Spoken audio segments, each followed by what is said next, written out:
You can't be serious, Erica. That's not your place, my dad said, his voice cutting through the conference room like a knife. I straightened in my chair, willing my hands not to shake as I looked at him across the table. With all due respect, Dad, I replied evenly. I wouldn't be making this suggestion if I didn't believe it was the best move for the company. His expression hardened, but I refused to back down. This was my moment, and I wasn't going to let it slip through my fingers. My name is Erica Landstrom, and I was 28 years old when this all happened. I worked at my dad's oil and gas company, Landstrom Energy, a giant in Houston's corporate world. Growing up, I always knew this company would define our family. It was my dad's pride and joy, the empire he'd built from the ground up. But while my older brother, Scott, was groomed to inherit it, I was always on the sidelines. It didn't matter how many degrees I earned or how hard I worked. My dad never thought I belonged here. Still, I refused to give up. If I was going to earn his respect, I'd have to fight for it. When I first joined Landstrom Energy, I didn't expect an easy ride. My dad made it clear from the start that my position was more of an indulgence than a necessity. You can join the company, he'd said, leaning back in his leather chair. But don't expect any handouts just because you're my daughter. Prove yourself. At the time, I was 22, fresh out of college with a degree in business administration and eager to learn. I didn't mind starting at the bottom. I wanted to. I believed that if I worked hard enough, I could show my dad that I wasn't just there because of my last name. I spent my first few months learning everything I could about the company, from the gritty operations at the refineries to the high-stakes negotiations in the boardroom. But no matter how hard I worked, there was always the shadow of my older brother, Scott. He didn't start at the bottom like I had. Scott was handed a senior executive role right out of business school, despite having no practical experience. While I was running reports and shadowing middle managers, he was sitting in on board meetings, making decisions that would affect the company for years to come. It didn't seem to bother him that half the executives whispered behind his back about his lack of qualifications. He was my dad's golden boy, and that was all the validation he needed. I stayed late most nights, poring over financial reports and industry data, trying to absorb as much as I could. The more I learned, the clearer it became that Landstrom Energy wasn't as untouchable as my dad and Scott seemed to think. The oil market was changing, and the company was lagging behind. We were relying too heavily on aging infrastructure and outdated practices, ignoring the growing push for sustainability and innovation. I brought it up during a team meeting once, suggesting we allocate more resources toward renewable energy research. Renewables? Scott scoffed, leaning back in his chair with a smug grin. This is oil and gas, Erica. You can't just slap a solar panel on a rig and call it a day. The room chuckled, and I felt my cheeks burn, but I held my ground. I'm not saying we abandon oil, I replied, my voice steady. But the market is shifting, and if we don't adapt, we'll fall behind. We need to think about the future. My dad watched the exchange silently, his expression unreadable. When the meeting ended, he didn't say a word to me. But later that evening, I found an email in my inbox, a request from him to prepare a detailed report on renewable energy trends. It wasn't much, but it was the first time he'd acknowledged my ideas. It was a small win, and I clung to it. The email became my lifeline, a chance to prove myself. I spent weeks compiling data, conducting market research, and interviewing industry experts. Every free moment I had was dedicated to that report. When I finally handed it to my dad, my hands shook slightly. He took it without much reaction, flipping through the pages with a furrowed brow. "This is thorough," he said, finally looking up at me. "I'll take a closer look and let you know." It wasn't exactly glowing praise, but it was enough to keep me going. Weeks passed, and I heard nothing. I convinced myself he'd tossed the report into a pile of forgotten paperwork. But then I overheard him mentioning some of my recommendations during a board meeting. He didn't credit me, of course, but the fact that he used my ideas at all felt like a breakthrough. For the first time, I felt like I had a sliver of influence at Landstrom Energy. It wasn't much, but it was a start. I knew I couldn't stop there. I'd have to keep pushing, proving myself, and earning my place in a company that had never been designed for me. Over the next 6 years, I worked harder than I thought was humanly possible. Promotions didn't come easy. Every step up the ladder was a battle. While Scott breezed into new roles handed to him on a silver platter, I had to fight for every opportunity, proving myself over and over again. By the time I turned 25, I was leading small projects, managing budgets, and making a name for myself among the younger executives. It wasn't just about the work. I had to navigate the unspoken rules of a male-dominated industry. Being a woman, and my dad's daughter no less, meant every mistake I made was magnified, every success downplayed. But I learned to let my results speak for themselves. By 28, I'd earned a senior position in the operations division, overseeing some of the company's most critical projects. It wasn't the top, but it was close enough to taste it. Scott, meanwhile, had done little to justify his rapid climb. His decisions were often short-sighted, focused more on immediate gains than long-term growth. The cracks in his leadership were becoming more apparent, but my dad either didn't see them or refused to acknowledge them. And so, the balance of power remained, until the day it didn't. That's where my story begins. The moment I finally stood up in that conference room, challenging my dad for the first time and setting off a chain of events that would change everything. The tension in the conference room was palpable as I finished laying out my proposal. My dad sat at the head of the table, arms crossed, his expression unreadable. Scott, on the other hand, looked ready to explode. "This is ridiculous," he snapped, slamming his palm on the table. "You can't seriously think Erica's idea is better than mine." I refused to let his outburst rattle me. "It's not about whose idea is better, Scott," I said calmly. "It's about what makes the most financial and strategic sense for the company. And if we don't pivot now, we're going to fall behind." My dad leaned forward, fixing me with a stare that could cut steel. "And you think you know better than the rest of us, Erica? Better than me?" For a moment I hesitated, the weight of his authority pressing down on me. But then I thought about the years I'd spent working to get here, the countless hours I'd put into understanding every facet of this company. I wasn't the same wide-eyed 22-year-old who'd just started out. I was ready for this. "Yes," I said, meeting his gaze head-on. "In this case, I do." The room went silent, the tension thick enough to cut with a knife. My dad's jaw tightened as he slowly leaned back in his chair, his steely eyes fixed on me. "We're done here," he said abruptly, his tone cold and final. "Everyone else, you're dismissed." Scott pushed back his chair, a smirk curling at the corner of his mouth. "Good luck, little sister," he muttered as he walked past me, his tone dripping with condescension. I clenched my fists under the table but kept my expression neutral, refusing to give him the satisfaction of a reaction. As the other executives filed out, I stayed rooted in my seat, my heart pounding in my chest. When the door clicked shut, my dad leaned forward, resting his elbows on the table. For a long moment, he just stared at me, the silence stretching uncomfortably. "Do you have any idea what you're asking for, Erica?" my dad said, his voice sharper now, almost a growl. "Do you realize how it looks when you challenge me in front of the entire team?" I held my ground, even though his tone sent a chill down my spine. "Dad, with all due respect, inside this building, I'm not your daughter. I'm an executive at Landstrom Energy, and in this room I care about the company, not vanities or egos." His eyes narrowed, and for a moment I thought he might explode. Instead, he leaned back in his chair, shaking his head. "You think this is about ego?" he said, his voice quieter but still laced with steel. "It's about knowing your place. I've built this company from nothing, and I won't let you undermine that with your need to prove something." I took a deep breath, forcing myself to stay composed. "I'm not trying to undermine you," I said, keeping my voice steady. "I know how much this company means to you. It means just as much to me. That's why I spoke up, because if we don't adapt, if we don't think ahead, everything you've built could be at risk." He looked at me for a long moment, his expression unreadable. Then he let out a slow, measured sigh. "You're bold, Erica.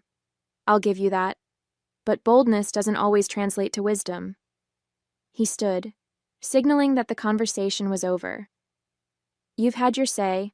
Now let's see if you're as good at following through as you are at making speeches. As he walked out of the room, I stayed seated, my heart still racing. This wasn't just about winning his approval. It was about proving to myself that I belonged here, that my ideas were worth something. I didn't know what would come next, but I knew one thing. I wasn't backing down. Later that afternoon, I found myself sitting across from Rebecca Morgan, one of the few women in senior leadership at Landstrom Energy. Rebecca had always been someone I admired from afar, sharp, strategic, and respected in an industry that wasn't exactly welcoming to women. If anyone could understand the challenges I faced, it was her.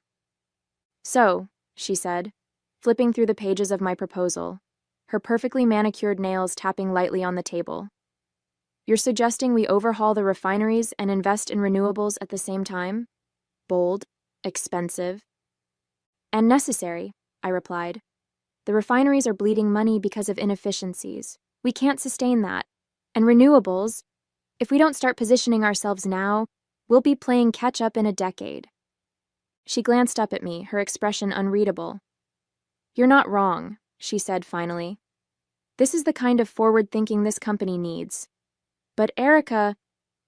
I leaned forward, sensing a but I wasn't going to like. This place, she continued, her voice lowering slightly, isn't built for women like us. You're smart, ambitious, and you've done your homework. But that's not always enough here. Landstrom Energy is an old boys' club. You can have the best ideas in the room, and they'll still dismiss you if they feel threatened. I know that, I said quietly. But if I don't push for this, who will? The numbers speak for themselves. They can ignore me for now, but they can't ignore the facts forever. Rebecca nodded slowly, a small smile tugging at the corner of her lips. You've got guts, I'll give you that. And you're right, this company needs change. If you want my advice, don't let them see you falter. Be relentless. It's exhausting, but it's the only way. Her words lingered as I left the meeting. I knew Rebecca was right. This place wasn't built for women like us. But I was determined to stay, to prove I could navigate the maze and leave my mark on Landstrom Energy, no matter how many barriers stood in my way. The next few weeks were a whirlwind. I threw myself into refining my proposal, incorporating Rebecca's feedback and preparing for the uphill battle I knew was coming. Late nights at the office became the norm, and the stack of coffee cups on my desk grew taller each day. I could feel the weight of the company's future pressing on my shoulders, but I was determined not to let it crush me. One evening, as I was poring over market projections, there was a knock on my office door. I looked up to see Marcus Langston, one of our lead engineers, standing in the doorway with a tentative smile. Mind if I come in? He asked. Sure, Marcus, I said, gesturing to the chair across from me. What brings you here so late? He sat down, glancing at the spreadsheets strewn across my desk. I've heard about your proposal, he began. Word gets around. I wanted to say that I think you're onto something. I raised an eyebrow, surprised. You do? He nodded. Absolutely. The industry is changing, and we can't keep doing things the same old way. I've been working on some green technology initiatives on the side, but they've never gotten much traction with upper management. Tell me more, I said, intrigued. We spent the next hour discussing his ideas, ways to reduce emissions, improve efficiency, even integrate renewable energy sources into our operations. For the first time in a long while, I felt genuinely excited. Here was someone who not only understood the challenges but also shared my vision for the future. Why haven't you presented this to my dad? I asked. He gave a rueful smile. Let's just say your dad isn't exactly receptive to change, especially when it comes from someone like me. Someone like you? A young engineer who's not part of the inner circle, he said, shrugging. But maybe if we combined our efforts, they'd have to listen. I considered his words. You know, that might just work. Over the next few weeks, Marcus and I collaborated closely, merging our proposals into a comprehensive plan that addressed both the financial and technical aspects of modernization. Working with him was refreshing. His enthusiasm was contagious, and his insights were invaluable. One afternoon, as we wrapped up a meeting, he looked at me thoughtfully. You know, Erica, you're not like most people here. Is that a good thing? I asked, smiling. It's a very good thing, he replied. You actually care about making a difference. I felt a warmth spread through me. Thanks, Marcus, that means a lot. As our professional relationship deepened, so did our personal connection. We started grabbing coffee together, sharing stories about our lives outside of work. He was easy to talk to, and before long, I found myself looking forward to our conversations more than I cared to admit. But as things progressed, so did the challenges at work. My dad remained skeptical, and my brother was openly hostile. At a family dinner one Sunday, my dad barely acknowledged me, focusing all his attention on Scott's latest golf tournament victories rather than any business matters. Did you see the proposal Erica's been working on? My mom asked, trying to include me in the conversation.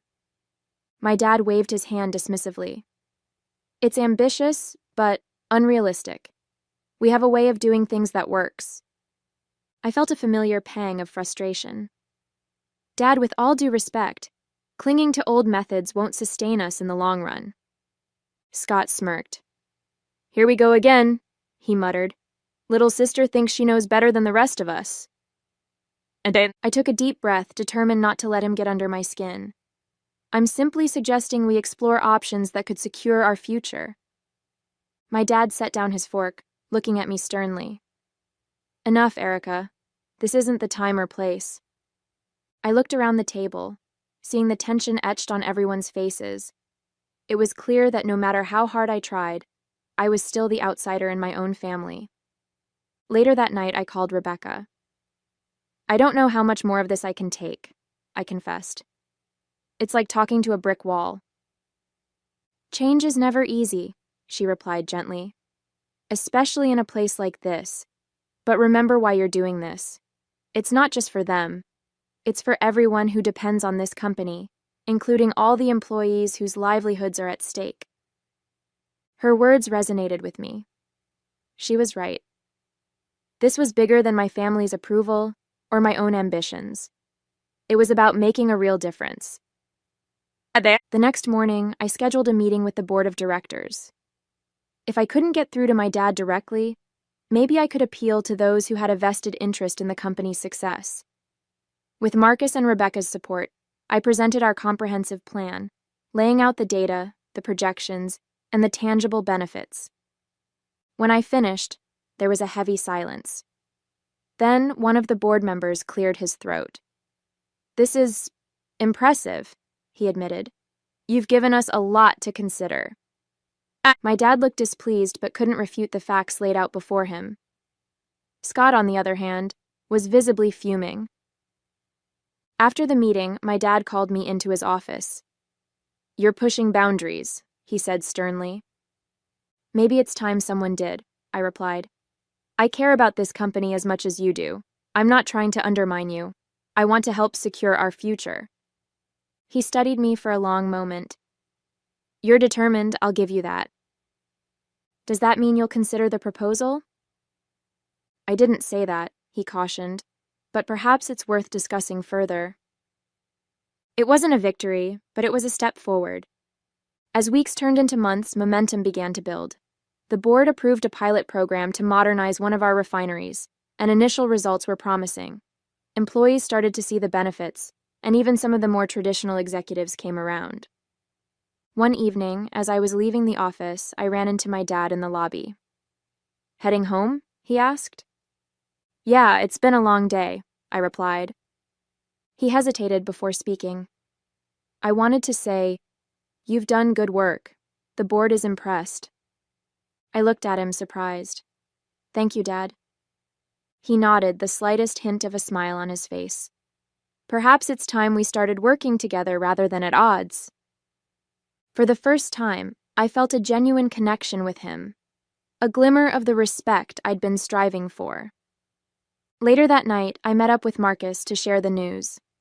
Sounds like progress, he said, raising his glass. Slowly, but surely, I agreed. He looked at me thoughtfully. You know, Erica, you've changed a lot around here.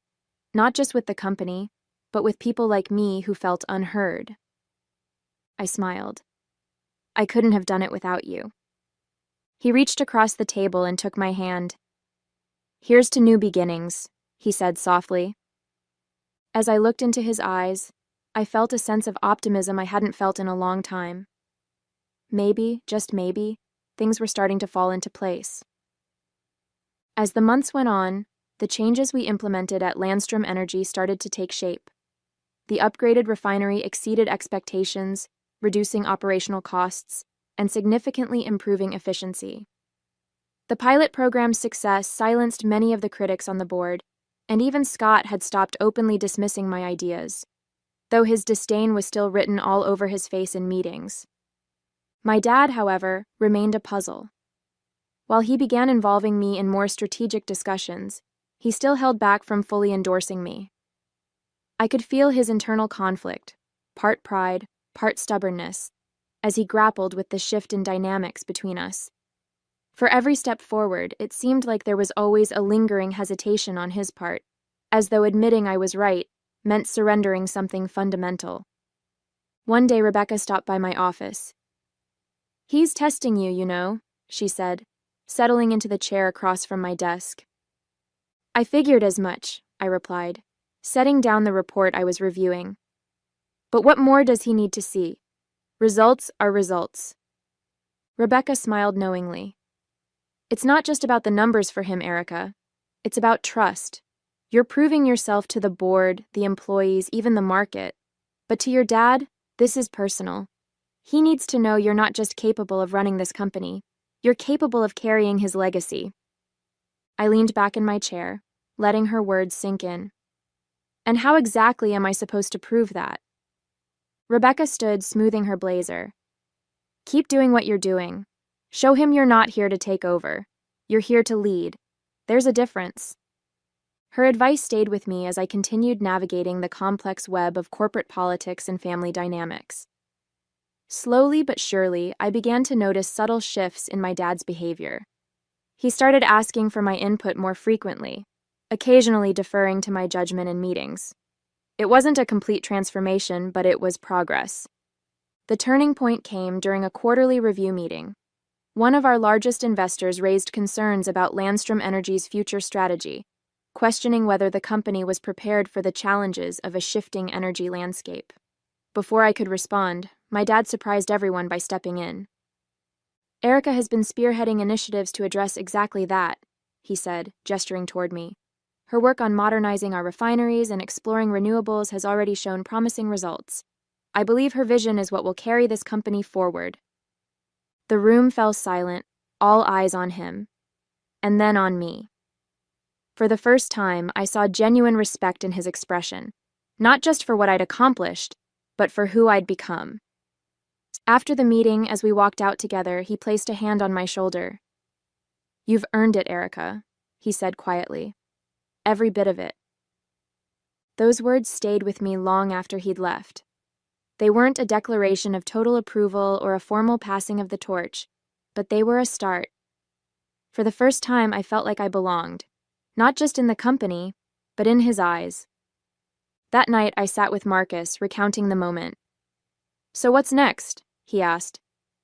"Next?" I said, smiling. "I keep going. This isn't the end." A year later, everything had changed. The board unanimously approved the full-scale implementation of the modernization plan, and the company was on a trajectory of growth that few had anticipated. Investors praised the forward-thinking strategy, and Landstrom Energy began earning a reputation not just as a legacy oil and gas giant, but as a company with an eye on the future. Scott had quietly stepped back from many of his responsibilities, unable to keep up with the demands of leadership. He'd moved into a figurehead role, still holding his title but with little actual influence. My dad had stopped shielding him, recognizing that the future of the company required real competency, and perhaps finally seeing that Scott's entitlement couldn't substitute for skill. One evening, my dad called me into his office. It was late and the building was quiet, save for the hum of fluorescent lights. He sat behind his desk, the weight of decades of leadership evident in his posture. Sit down, Erica, he said, gesturing to the chair across from him. I took a seat, folding my hands in my lap. What's on your mind, Dad? He leaned forward, clasping his hands together. You've proven me wrong, he said simply. Again and again, you've shown me that you have what it takes, not just to succeed here, but to lead. I stayed silent, letting him speak. I've thought long and hard about this, he continued, and I've made my decision. At the next board meeting, I'm stepping down as CEO, and I'll be recommending you as my successor. The words hung in the air, heavy with significance. For so long, this moment had felt out of reach, and now it was here, handed to me not out of obligation, but respect. Thank you, I said softly, my voice steady despite the whirlwind of emotions inside me. I won't let you down. He nodded, his expression serious but warm. I know you won't. When the board approved the transition weeks later, it felt surreal. My name was etched on the CEO's office door, and the responsibilities that came with it weighed on my shoulders. But it was a weight I was ready to carry. That night, as I stood in my office looking out over the city lights of Houston, Marcus walked in. CEO Landstrom, he said with a teasing smile, has a nice ring to it. I laughed, shaking my head. It feels surreal. He stepped closer, placing a hand on my shoulder. You fully deserved this, Erica. I turned to him, a calm determination settling over me. This is just the beginning, I said. The real work starts now. In the years that followed, my dad and I found a mutual respect we'd never had before, one forged through challenges, trust, and growth. Marcus became my rock, standing by my side as both a partner and an equal, sharing in the vision of what the company could become. As for Scott, he eventually stepped aside, finding his own path and giving the company the space it needed to thrive. And with that, I stepped forward, ready to lead Landstrom Energy into a future I had fought relentlessly to shape. Hey there! Did you like the story? If you did, don't forget to hit the like button and subscribe to the channel. It helps us a lot and makes sure you won't miss out on more great stories we share here. Thank you for watching, and we'll see you in the next one.